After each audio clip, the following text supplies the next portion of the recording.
Assalamualaikum warahmatullahi wabarakatuh. Alhamdulillah, pada kesempatan kali ini kita akan membacakan sebuah berita dari media online Tempo dengan judul berita Kejanggalan Skripsi Jokowi menurut Roy Suryo. Roy Suryo mengungkapkan dalam pertemuan dengan pihak petinggi UGM, mereka ditunjukkan skripsi Jokowi. Pihak Roy Suryo dan kawan-kawan ditunjukkan skripsi Jokowi, ia melihat ada kejanggalan, beberapa kejanggalan ya, seperti yang sudah kita lihat di YouTube, podcast, dan lain-lain sebagainya. Tempo.co Yogyakarta, sekelompok masyarakat yang menamakan Tim Pembela Ulama dan Aktivis mendatangi kampus UGM pada Selasa 15 April 2025. Kedatangan mereka untuk mengklarifikasi soal kabar ijazah palsu mantan Presiden Jokowi. Ahli telematika Roy Suryo termasuk dalam rombongan yang kemudian menemui petinggi UGM.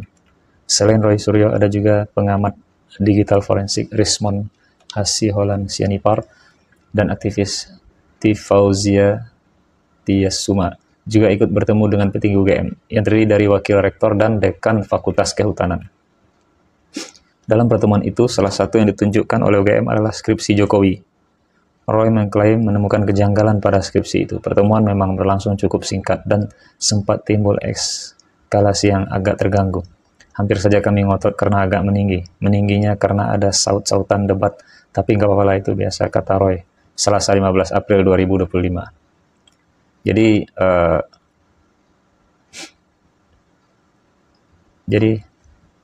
teman-teman semua, ketika itu kalau kita lihat di podcastnya Roy Suryo mengungkapkan bahwa ketika masuk kampus UGM, Roy Suryo dan kawan-kawan menghadapi kesulitan karena banyak yang ditutup aksesnya. Jadi hanya ada satu akses, yang itu pun muter-muter, kata Roy. Kalau kita lihat di podcastnya, ia menyatakan pihaknya juga menanyakan soal skripsi Jokowi. Awalnya belum diperbolehkan, tapi akhirnya skripsi ditunjukkan. Nah, saat meneliti skripsi itu, ia mengklaim menemukan kejanggalan. Tadi ditunjukkan dan memang benar apa yang sudah disampaikan, skripsinya ada. Yang jelas skripsinya Jokowi itu memang ada perbedaan ketikan. Di batang tubuh itu diketik biasa dan di depan itu dengan cetakan, yang cetakan itu tidak pada zamannya. Dan pada lembar pengesahan itu tidak ada lembar pengesahan dari dosen pengujinya, kata Roy. Nah, melihat ini ya sudah pasti nih, kalau orang yang sehari-harinya berada di lingkungan kampus atau universitas ini pasti sudah diduga kuat ini adalah skripsi yang tidak asli gitu. Tapi terus terang, kata Roy, pihaknya masih kaget UGM yang konon mendapatkan ranking 2 untuk keterbukaan informasi, tetapi ketika mereka datang skripsinya belum disiapkan, jadi harus diambil dulu padahal waktunya hanya singkat. Jadi hal itu kami sayangkan. Memang kita tidak bisa melihat ijazah asli. Ijazah asli tidak disimpan di kampus. Ijazah asli insya Allah akan dilihat oleh teman-teman yang bergerak ke Solo. Saya memang tidak bergerak ke Solo besok karena harus ke Jakarta. Tapi moga-moga besok bisa diperlihatkan, kata Roy. Roy kaget saat UGM menawarkan untuk diajukan ke pengadilan soal masalah yang berlarut ini. Tapi kata Roy yang sama-sama alumni UGM, sebaiknya dikedepankan silaturahmi. Apalagi kita datang itu kan dalam rangka syawalan halal bihalal. Tapi intinya begini, saya melihat bahwa UGM memang disampaikan oleh Dr. Tifa jangan mau menjadi tameng atau bumper yang malah melemahkan UGM sendiri, kata dia. UGM harus berani berdiri di atas kakinya sendiri. Kalau katakan ya, katakan ya. Jangan jadi tanpa awalnya agak sedikit membela-bela, itu zaman dulu.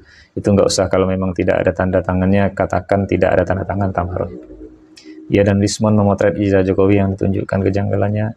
Menurut Roy, dalam skripsi itu tidak ada tanggalnya, tidak ada lembar pengesahan, dan tidak ada nama orang yang disebut-sebut Kasmojo yang selama ini disebut sebagai pembimbing.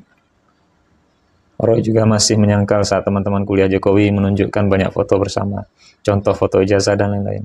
Karena itu bukan yang dicari, tapi yang dicari adalah ijazah asli. 1000 foto mau ditunjukkan, 1000 kali tidak ada gunanya kalau tidak ada ijazah asli dan skripsi aslinya, kata Roy. Tapi soal skripsi Jokowi, Roy mengatakan masih ada yang perlu dipertanyakan. Tidak ada tanda tangan, tidak ada nama yang harusnya ada, dan hal-hal lain, kata mantan Menteri Pemuda dan Olahraga itu. Ya, jadi menurut berita yang ditulis oleh Tempo ini, ya jelas ini sangat jelas ya terlihat ya kejanggalan skripsi Jokowi kejanggalan skripsi Jokowi atau keanehan skripsi Jokowi. Ini kita belum berbicara ijazah ya. Jadi di skripsi saja itu sudah banyak keanehan-keanehan, kayak ketikan hurufnya, kan ketika itu zaman itu belum ada teknologi komputer di Indonesia. Kemudian juga pembimbingnya, lembar pengesahannya, terus ada yang salah ketik juga, yang sangat fatal salah ketiknya, itu tulisan skripsi ya. Di situ ditulis tesis.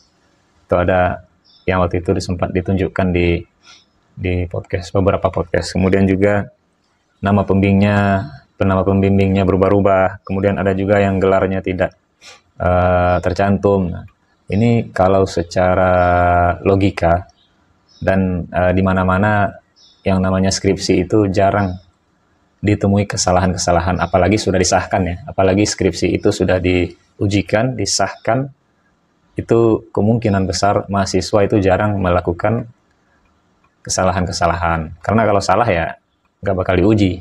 Kalau salah dosen tidak mau menguji. Kalau salah ya para dosen penguji itu tidak akan mau tanda tangan. Nah seperti itu. Tapi yang disampaikan oleh Roy Suryo, Rismond Sianipar, dan Dr. Tifa, dan lain-lainnya, itu terdapat banyak sekali kejanggalan-kejanggalan, keanehan-keanehan yang ada di skripsi Mulyono. Ya, ini kita membahas ini bukan berarti kita menjelek-jelekan atau menghina, tapi ini kita hanya mengungkap kebohongan yang dilakukan oleh para petinggi di negeri ini. Bahkan banyak orang-orang yang melakukan pemalsuan skripsi ijazah seperti ini.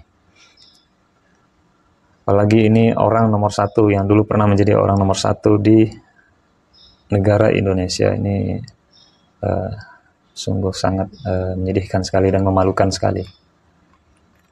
Dan ini kalau memang terbukti benar ini pemalsuan ijazah dan skripsi ini dan semuanya itu, kalau bisa ini harus ada di buku sejarah SMP, SMA di masa yang akan datang. Sejarah pemimpin palsu. Jadi ini benar-benar sangat memalukan dan sangat merugikan banyak orang, karena setiap kebijakan yang dibuatnya, yang ditandatanganinya itu tidak benar atau tidak sah, apalagi kebijakannya tidak ada yang menguntungkan bagi rakyatnya.